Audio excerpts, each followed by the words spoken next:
মন্দারমণি এই নামটা নতুন নয় আমাদের কাছে, তাই না? প্রায় প্রতিটা বাঙালির মনেই এই সমুদ্র তটের একটা আলাদা ঠাঁই আছে। একটানা কাজের পর শরীর যখন একেবারে ক্লান্ত, কিন্তু মনে একরাশ হাঁপ ছাড়ার ইচ্ছে, তখনই মন্দারমণি আমাদের সেই মুক্তির অনুভূতি দেয়। এমনই এক উইকেন্ডে শহরের কোলাহল ছেড়ে সমুদ্রের নীরবতার মাঝে নিজেদের নতুন করে খুঁজে পেতে চলে গিয়েছিলাম মন্দারমণি।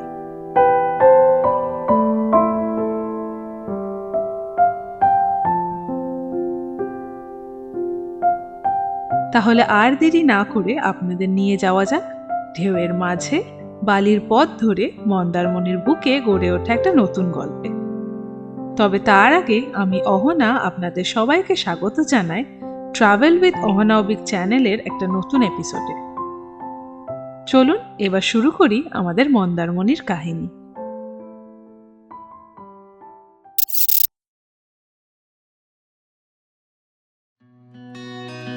26শে এপ্রিল 2025। দিনটা ছিল শনিবার। সকাল 10:30 নাগাদ পিঠে ব্যাগ চাপিয়ে আমরা রওনা দিলাম মন্দারমণির দিকে। চেনা রাস্তা, পরিচিত গন্তব্য, তবুও প্রতিবার মন্দারমণি আমাদের নতুন কিছু শিখিয়ে যায়। একটু বেশি কবি কবি হয়ে গেল, তাই না? কি আর করব, এমন প্রাণোজ্জ্বল সকাল এবং তার সাথে হুগলি নদীর অপরূপ রূপ দেখে নিজেকে আর আটকে রাখা যায় না।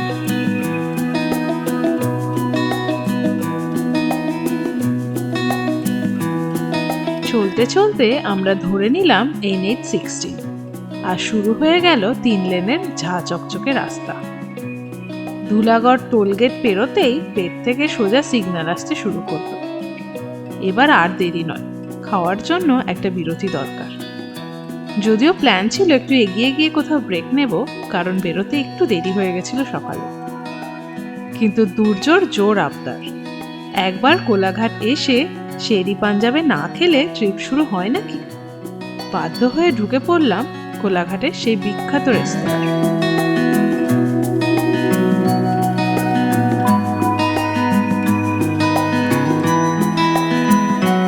গরম গরম পরোটা সঙ্গে মশলাদার আলুর তরকারি আর ঠান্ডা এক গ্লাস লস্যি, বেশ ভালোভাবেই সকালটা জমে গেল। শেরি পাঞ্জাবের খাবারের কোয়ালিটি তো অনেকেই চেনেন, নতুন করে বলার কিছু নেই। পেট পুরে খেয়ে একটু বিশ্রাম নিয়ে ফটাফট বেরিয়ে পড়লাম আবার। এখন টার্গেট সোজা মন্দারমণি। ভালোই খাওয়া দাওয়া হলো আমাদের শেরি পাঞ্জাবে, কিন্তু একটা প্রবলেম হয়ে গেছে, ওই খুব স্লো এদের বরাবর এটা অভ্যেস। আর শেরি পাঞ্জাবে নতুন কিছু বলার নেই, যারা আসেন তারা জানেনই। খাবার দিতে অনেকটা সময় চলে গেলো, তাই জন্য আমাদের বেরোতেও অনেকটা লেট হয়ে গেলো। মানে এখানে নেই করে আমাদের 1 ঘন্টার উপরে লেগে গেলো আমাদের এখান থেকে বেরোতে। যাই হোক, আবার শেরি পাঞ্জাব থেকে বেরিয়ে আমরা আমাদের জার্নি কন্টিনিউ করে দিয়েছি টুয়ার্ডস ফেমাস মন্দারমণি। মন্দারমণি জনপ্রিয়তা নিয়ে কাউকে নতুন করে আর কিছু বলার নেই। মন্দারমণি কতটা জনপ্রিয় সেটা সবাই আপনারা জানেন, আমাদের থেকে কত বেশিই জানেন। যাই হোক, এখন আমরা NH-16 ছেড়ে দিয়ে আমরা ধরে নিয়েছি আবার দীঘার রাস্তাটা। এখান থেকে মোটামুটি আর বাকি 99 কিলোমিটার মতো। প্রসঙ্গত একটা জিনিস বলেই রাখি, আপনারা সবাই আশা করি জানেন, তাও বলে রাখি, কলকাতা থেকে মোটামুটি আমাদের মন্দারমণির ডিস্টেন্স 170-80 কিলোমিটার। টাইম লাগবে হচ্ছে ওই 3 থেকে 4 ঘন্টা, তো গুগলের টাইম দেখায়। আমরা তো বেরিয়েছিলাম কটায়, 10:30টার মতো বেরিয়ে গেছিলাম, না বেজে গেছিলো 10:30। এখনও ওই 80-90 কিলোমিটার মতো চলে এসেছি। এখন ঘড়িতে সময় হচ্ছে 1:50। আরও গুগলে টাইম দেখাচ্ছে এখনও 2 ঘন্টা মতো টাইম লাগবে। মানে ঢুকতে ঢুকতে নেই করে মিনিমাম 4টে তো বাজবে। এবার দেখা যাক বাদ বাকি কখন পৌঁছাচ্ছি না পৌঁছাচ্ছি, দেখা যাক। ঢুকেই রাস্তায় এখানে একটা চরম লরির জ্যাম। এই জ্যামে তো আরও সময়টা খেয়ে যাবে। এই হচ্ছে কারণ আমাদের এত জ্যাম বা এতক্ষণ আটকে থাকার। এই যে দূরে এখানে ওই ধোঁয়া উঠছে, এইদিকে আগুন ধরেছে। সেই আগুন লাগার জন্য এই সামনে সবাই পথ অবরোধ করে দাঁড়িয়েছিল। আস্তে আস্তে এই যাতায়াত শুরু হয়েছে, মানে আস্তে আস্তে ক্লিয়ার করছে, এগোচ্ছে, অল্প অল্প করে এগোচ্ছে। এবার এগোলে আমরা আবার এগোতে পারবো আর কি। এই যে দমকল এসছে, দমকল এসে আগুন নেভালো, ওই পথ অবরোধ পুলিশ তুললো, দিয়ে আলটিমেটলি আমাদের জার্নি স্টার্ট হলো।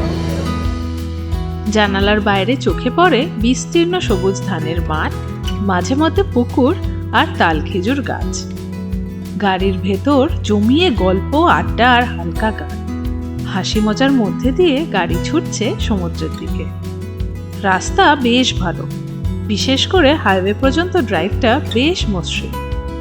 মাঝে মাঝে সিগন্যালগুলোতে একটু স্লো হলেও মোটের উপর যাত্রা কিন্তু বেশ আরামদায়ক। এইভাবেই একের পর এক নন্দকুমার, নরঘাট, বাজকুল পেরিয়ে বিকেল 3টে নাগাদ পৌঁছে গেলাম কাঁথি। গুগল ম্যাপে দেখলাম মন্দারমণি তখন আর মাত্র 12 কিলোমিটার দূরে।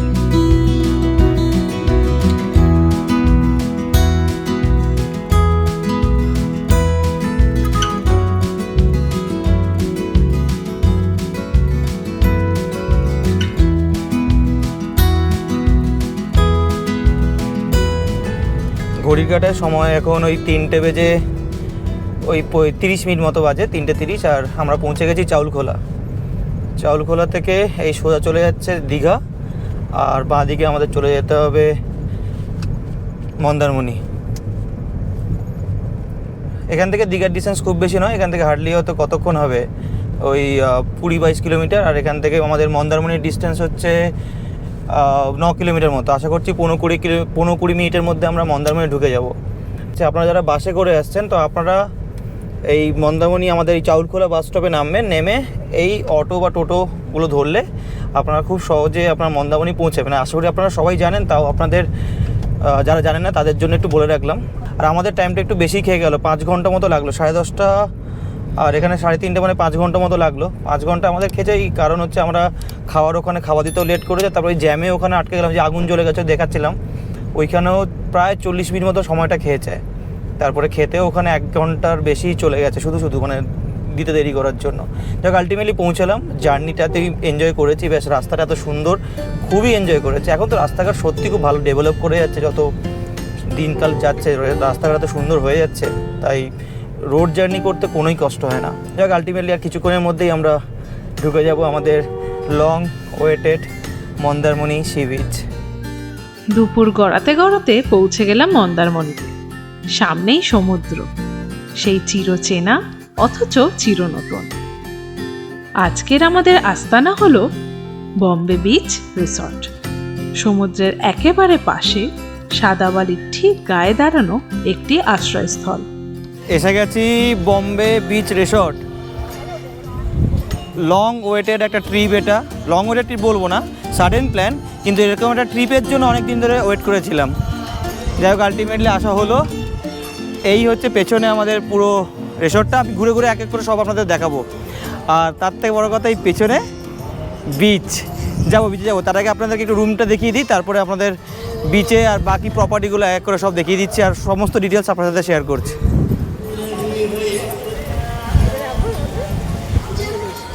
তো আমরা এই রুমটা পেয়েছি, 208 নম্বর রুম। চলুন আপনাদেরকে রুম ট্যুরটা দিয়ে দিই। ঢুকেই যেটা আছে সেটা হচ্ছে এখানে সুন্দর একটা বসার জায়গা আছে এবং জুতো রাখার একটা জায়গা দিয়েছে, যেখানে আমরা অলরেডি জুতো রেখে দিয়েছি অনেকগুলো। আর একটা দোলনা আছে বড়।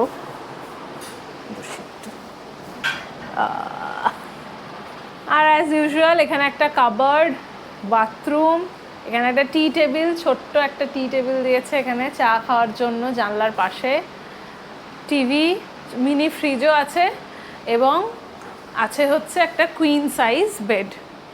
ড্রেসিং টেবিলের ঠিক পাশে একটা কুইন সাইজ বেড। আর এখানে হচ্ছে ব্যালকনি, ব্যালকনি থেকে দেখা যায় সমুদ্র এবং পুরো বিচটাই, পুরো রিসর্টটাই অ্যাকচুয়ালি ওভারলুক করে। মারাত্মক হাওয়া দিচ্ছে ব্যালকনিতে। এই সামনে সুইমিং পুলও আছে। আর এই হচ্ছে রিসর্টটা পুরোটা। এর উপরে ডোম একটা বুক করা হয়েছে। এই রুমটা আমাদের পড়েছে 5040, উপরের ডোমটা 7800। উইকডেজে একটু দামটা কম থাকে, 400-500 টাকা মতো। আমাদের এই রুমটা ফার্স্ট ফ্লোরে এবং আমাদের এই রুমটার একটু দাম বেশি, 5040 পড়েছে। তার কারণ এটাই অ্যাস্থেটিক লুক করেছে একটা, উপরে ডেকোরেশন করে নানা রকম ইন্টেরিয়ারের কাজ করা আছে। প্লাস এখানে এই রুমটা হচ্ছে সি ফেসিং। এই রুমেরই পেছন দিকে যে ফার্স্ট ফ্লোরের রুমগুলো, সেগুলোর কিন্তু আবার রেট একটু কম। ইনফ্যাক্ট গ্রাউন্ড ফ্লোরেও যে রুমগুলো আছে সেগুলোর রেটও কম্পারেটিভলি কম। আর এর উপরে আছে হচ্ছে ডোম, সেটাও আমরা আপনাদেরকে দেখাবো। বাথরুমটা দেখিয়ে নিই। বাথরুমটা ছোট্টর উপরে বেশ সুন্দরই, যথেষ্ট স্পেশিয়াসই অ্যাকচুয়ালি। কোমোড আছে, গিজার আছে, শাওয়ার আছে, বেসিন আছে, যা যা দরকার সেগুলো সবই আছে। তো এমনি রুমটা সুন্দর দেখতে, তবে সি ফেসিং বলেই হয়তো এতটা দাম নিয়েছে। আমার মনে হয় মন্দারমণিতে এরম দেখতে রুম আর একটু কমে পাওয়াই যায়।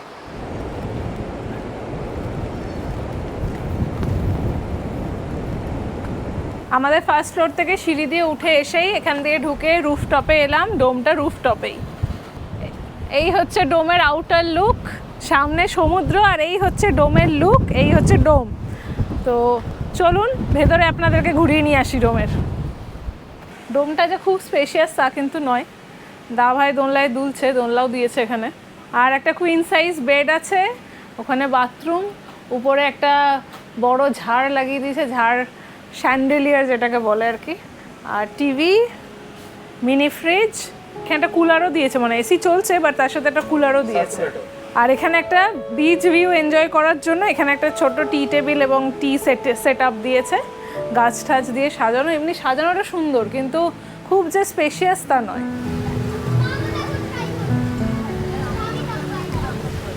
রুম থেকে তো বেরিয়ে এসেছি, এই সুইমিং পুলে তো স্নান করব, তার আগে বিচের এত কাছে এসে বিচে হাঁটবো না সেটা হতে পারে?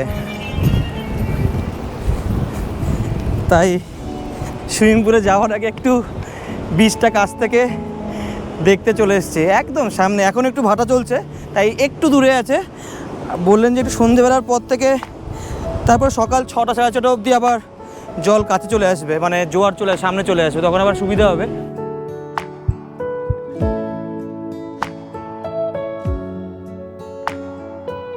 সামনে এনলেস সমুদ্র, মাথার উপর নীল আকাশ, সবচেয়ে চেনা জায়গাটাও যেন আলাদা লাগছিল।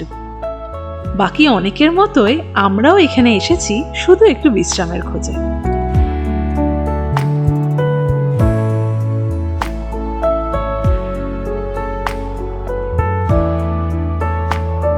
ফাঁকা বিচ, লোকজন একদম নেই বললেই চলে।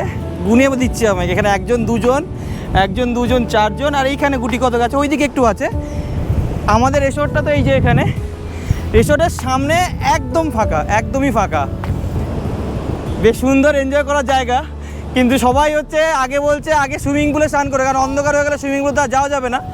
বিচটা চাইলে কাল সকালেও করতে পারবো, বা একটু পরে আমরা বিচে আবার আসবো, ওই সূর্যটা একটু নিচের দিকে নেমে গেলে। এখন তো 4:30 বাজে, ওই 5টা সাড়ে 5টা নাগাদ আবার একবার বিচে আসবো। অপূর্ব। বালি মেখে পায়ে হেঁটে ঢেউয়ের দিকে তাকিয়ে বুঝলাম যে চেনা জায়গার মধ্যেও লুকিয়ে থাকে সবচেয়ে অচেনা অনুভব।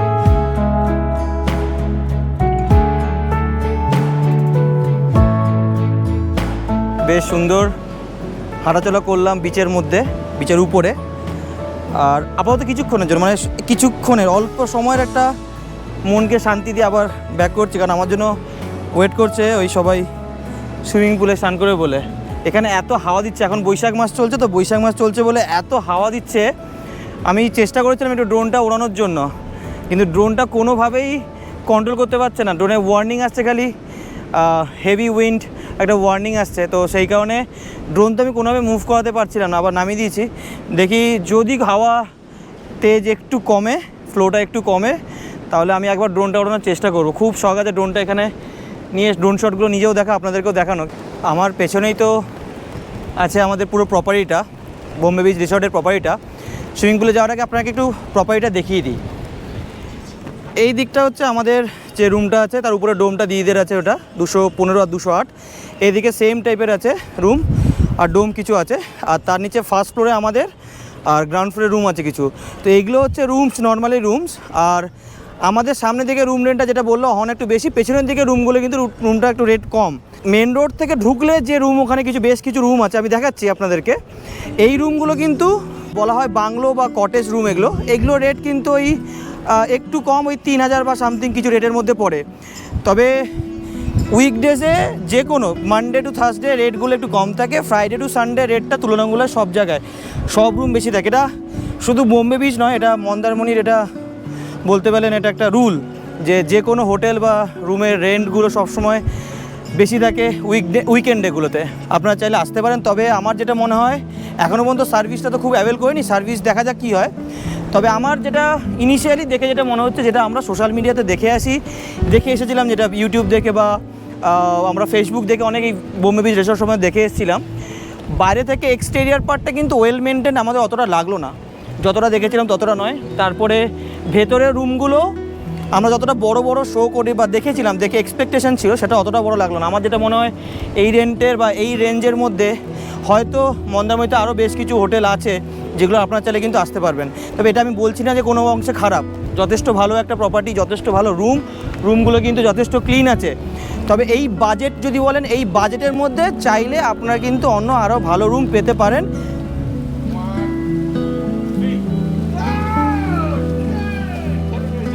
এখানে বেশ বসার একটা সেট করে দেওয়া আছে, এখানে চাইলে বসে আপনারা খেতে পারবেন, এখানেও বসার জায়গা আছে, এখানে রিল্যাক্স করতে পারবেন। আর এখানে বড় একটা বিশাল বড় লন আছে, এখানে অনেক এই যে লাইট দেখা যাচ্ছে, রাত্রেবেলা হয়তো জ্বলবে। এই জায়গাটায় আপনারা যদি কোনো অনুষ্ঠান করতে চান, লাইক বার্থডে সেলিব্রেট করতে চান বা কোনো রকম সেলিব্রেশন কিছু করতে চান, তাহলে কিন্তু এখানে এই লনটায় খুব সুন্দর ওরা ডেকোরেট করে দেবে। ডেকোরেশন করার পর আপনারা চাইলে কিন্তু ওখানে ভালো এনজয় করতে পারবেন, ভালোভাবে সেলিব্রেট করতে পারবেন।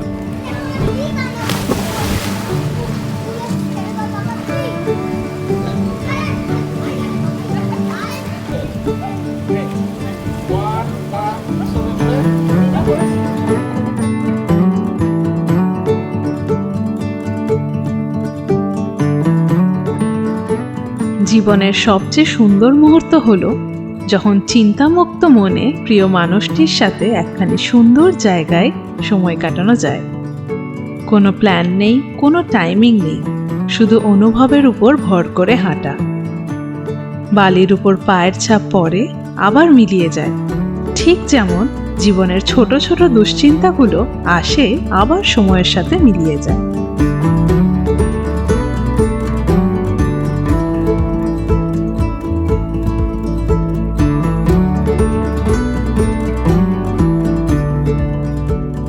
সূর্য যখন ধীরে ধীরে পশ্চিম আকাশে নামতে লাগলো, তখন আকাশের সাথে সাথে চারপাশেও একটা নরম আলো ছড়িয়ে পড়ল। এমন এক শান্ত বিকালে সমুদ্রের পাড়ে বসে কিছু না করে শুধু হাওয়ার শব্দ আর ঢেউয়ের ছন্দ শুনে কাটিয়ে দেওয়া, ব্যাস এইটুকুই যেন সবচেয়ে বড় শান্তি। আমরা লাস্ট মানে পুরীতে বিচে গিয়ে আমরা ভালো মতো এনজয় করেছিলাম, তুমি আর বাবু ভালো এনজয় করেছিলাম। দারুণ দারুণ দারুণ, এত হাওয়া, এত সুন্দর পরিবেশ আর এত সমুদ্রের ঢেউ। লোকে কেন যে মন্দারমণি ছুটে আসে এই কারণেই, মানে এই যে এখানে হচ্ছে আমাদের রিসর্টটা, আর তার একদম এক পা বাড়ালেই হচ্ছে আমাদের সমুদ্র। এখানে কিন্তু আবার এই বাইক বিচের উপরে বাইক ফেসিলিটি আছে, আপনারা চাইলে অ্যাক্টিভিটির মধ্যে কিন্তু এই বাইক ফেসিলিটিগুলো করতে পারবেন। সূর্যটা একেবারে ডুবে যেতেই চারিদিক ধীরে ধীরে অন্ধকারে ঢেকে গেল। ঠিক তখনই একে একে জ্বলে উঠল বম্বে বিচ রিসর্টের আলোগুলো। আলোয় ঝলমলে এই রিসর্টের সৌন্দর্য ছিল একেবারে মন মাতানো।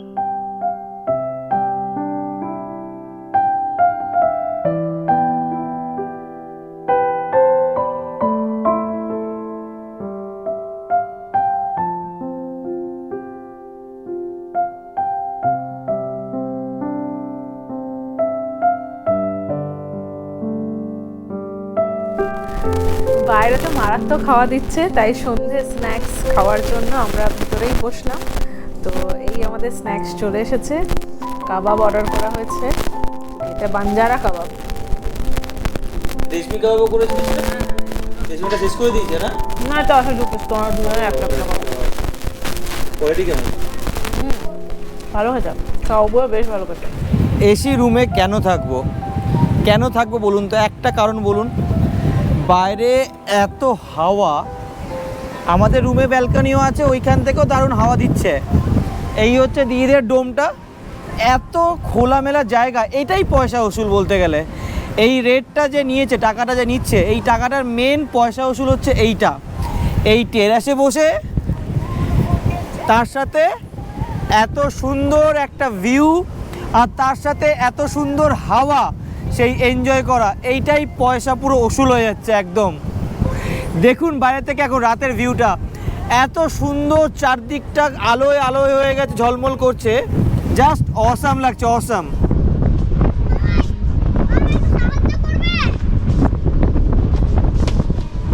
এখানে বসে অথবা চেয়ার, এখানে একটা টুল মতো আছে, সব জায়গায় যেখানে বসে, এখানে আমার নরম করার জন্য গদি দেওয়া আছে। শুধু বসুন, হাওয়া খান আর এনজয় করুন, রুমে থাকার কোনো দরকার পড়বে না। সামনে যেন অন্ধকারের মাঝে হারিয়ে গেছে সমুদ্রটা, মাথার উপর আকাশ ভরা তারা, সব মিলিয়ে এক অপার্থিব পরিবেশ। চারপাশটা একেবারে নিঃশব্দ, শহরের ব্যস্ততা থেকে অনেক দূরে। কোনো কথা নেই, কোনো তাড়া নেই, শুধু নিজের সঙ্গে কাটানোর একান্ত সময়।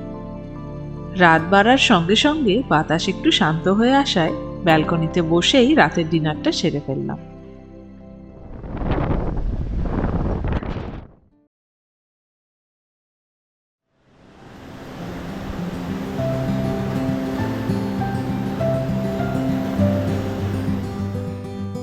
একটা নতুন সকাল, আর সকালের হালকা রোদের আলো ছড়িয়ে পড়েছে সমুদ্রের জল। বাতাসে ঠান্ডা এক শীতল ভাব, আর কানে ভেসে আসছে শুধু ঢেউয়ের ছন্দময় শব্দ।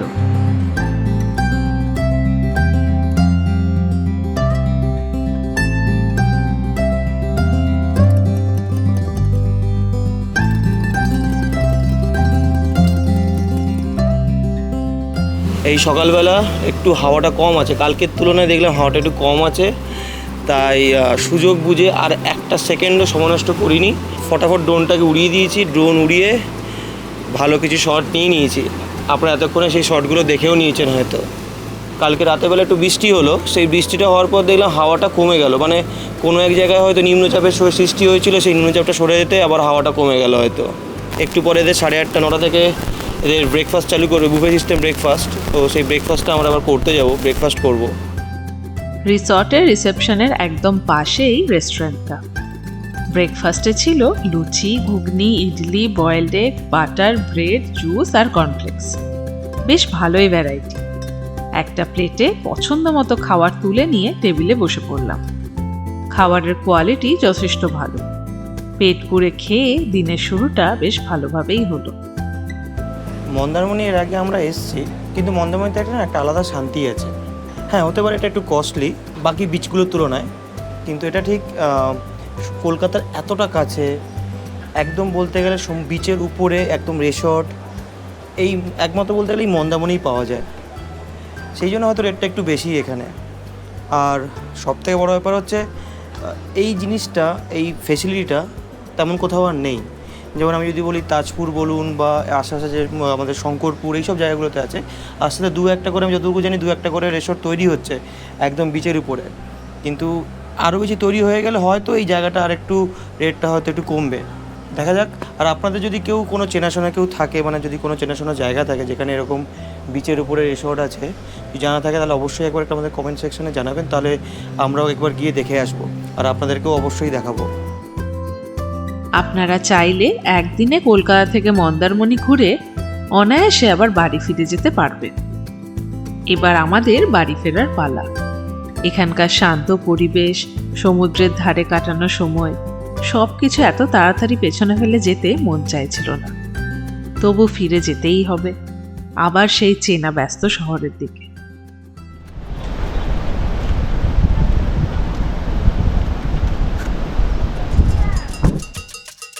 আমাদের এই ভিডিও দেখার পর আপনাদের মনে যদি একটু ইচ্ছে জাগে এখানে আসার, তাহলে দেরি না করে চটপট ব্যাগ গুছিয়ে ঘুরে যান মন্দারমণি। আর তার সাথে আমাদের ভিডিও কেমন লাগলো সেটা কমেন্ট করে জানাতে কিন্তু একদম ভুলবেন না। খুব তাড়াতাড়ি আপনাদের সাথে দেখা হচ্ছে নতুন কোনো ভ্রমণ গল্প নিয়ে। ততদিন ভালো থাকুন, সুস্থ থাকুন আর দেখতে থাকুন আমাদের channel travel with Ahana Abhik.